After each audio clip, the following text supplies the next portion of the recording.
All right, and we're back. Thanks for joining us. We were talking just before the break about the government and how much they care or don't care about you and yours.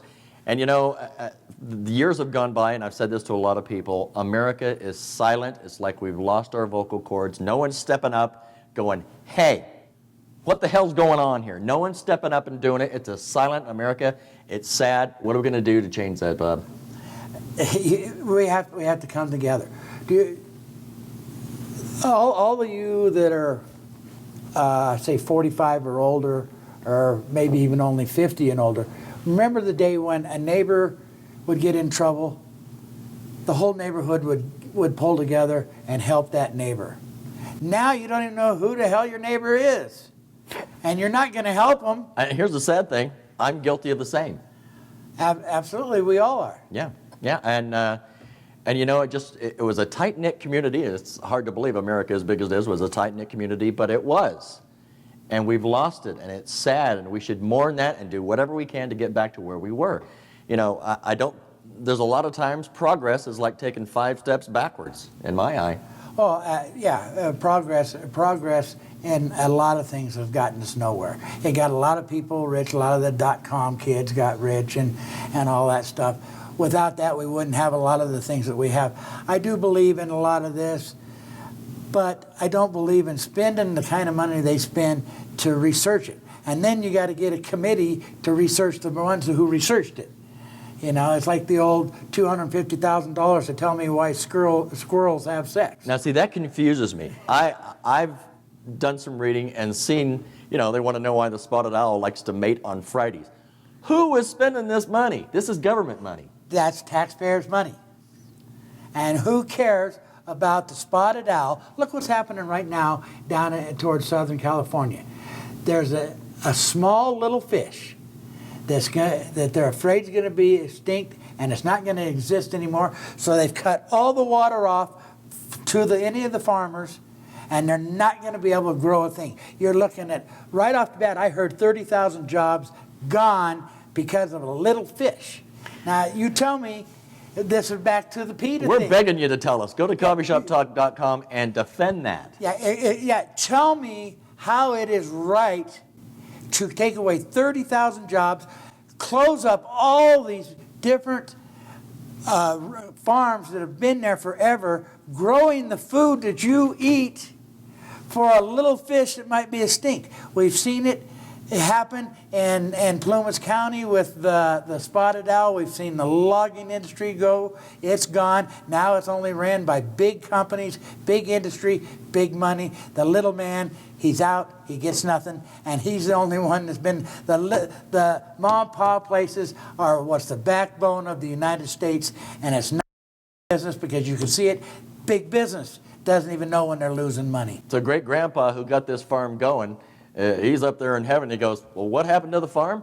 Well, we had a little fish that was getting ready to go extinct, so we had to stop giving you water. And we had to cut jobs. I know. It just baffles me. It just baffles me. And I know, there's people out there right now that are going, well, the poor little fish was going to be extinct.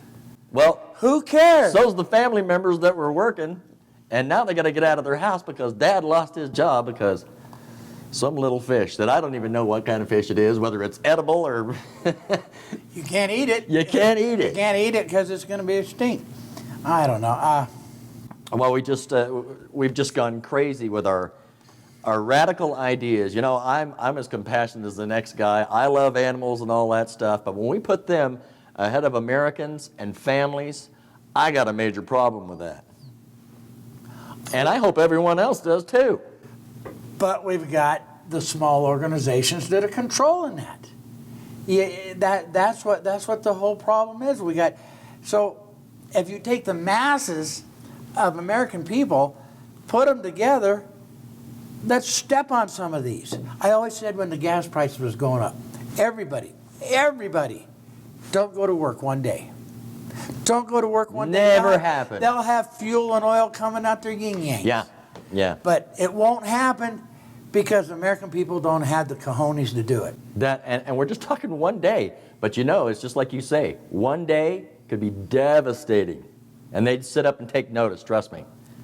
And that's the only way we can. Is it going to happen? No, because you call them cows, I call them sheeple. A lot of people have lost their jobs here in the last number of months, and that's due to the businesses going under, just everything that you can think of why people are losing their jobs. But Johnny's got one here, a reason why 2 guys lost their jobs, and you tell me if this was fair or not. Oh my goodness. Well, everyone that knows anything about America knows about Yellowstone National Park and Old Faithful, which is a geyser I've seen many times.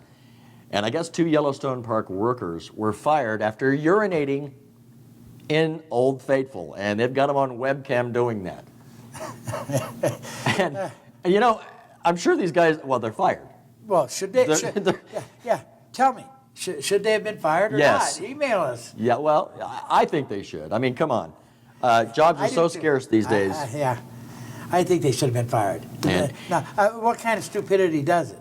Well, we've seen it on other shows with videos where the guy's peeing in the boss's coffee pot. Come on, America.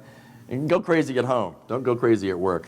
And we're starting to run out of time. And at the end of every show, we'd like to have do a little bit of our own comments about something that we feel passionate about. My closing is, this is something that's real passionate to me. I've been involved with the Every 15-Minute program with the California Highway Patrol and Sheriff's Departments in Plumas County. And it's about drinking and driving. We've got this, we're coming up on the end of May, end of June, where there's going to be a lot of graduations. And we know you want to party. We know you want to celebrate graduating from high school and moving on in your life, but do it safely. Do not drink and drive. I guarantee you, Johnny and I have seen it over the years. At least every year, somebody in our school or a neighboring school dies in a car accident from drinking and driving. Or they're seriously injured and the driver walks away and 2 other people are killed in the car. Think about what you're doing. It happens, and it happens every single year. Somebody in the Reno, Tahoe, Carson City area is going to die from drinking and driving, and don't make it you. Johnny, it's your turn. Well, I just want to talk along the same lines of the graduation. A lot of people, young people, are going out into the world trying to make their mark. I have to tell you that a lot of people are going to go there unprepared. I don't want to blame the schools, but of course I think that's where it should start. Resumes, applications, interview processes. There's a lot of kids out there that have no idea how to go into an office and get ready for an interview. We got people wearing tank tops and they're just not prepared. And I think this year, parents, please take the time to tell your kids how to get a job, what the whole step-by-step process, what kind of clothes they should be wearing, what kind of outgoing personality they should have, so that they bring that interviewer in and go, this is a fascinating person, I think he's going to work out. A lot of people are they're letting it go and say, well, good luck, son. Now's the time to start your kids going. I'm talking about baggy pants, and I've seen people go into job interviews just looking like they just stepped off the trains, and you're not going to get the job. And the fear I have is that a lot of crime is going to happen with these kids that fail and fail and fail, and we don't want them to fail. So parents, take the time, teach your kids as you should. Good call, Johnny. And on that, don't forget coffeeshoptalk.com with a K, and we will see you next week. See you next week. Thanks for joining us. The views and opinions expressed on Coffee Shop Talk are those of the hosts, guests, and callers, and are not necessarily those of this station, its advertisers, and other hosts. This show is for entertainment purposes only.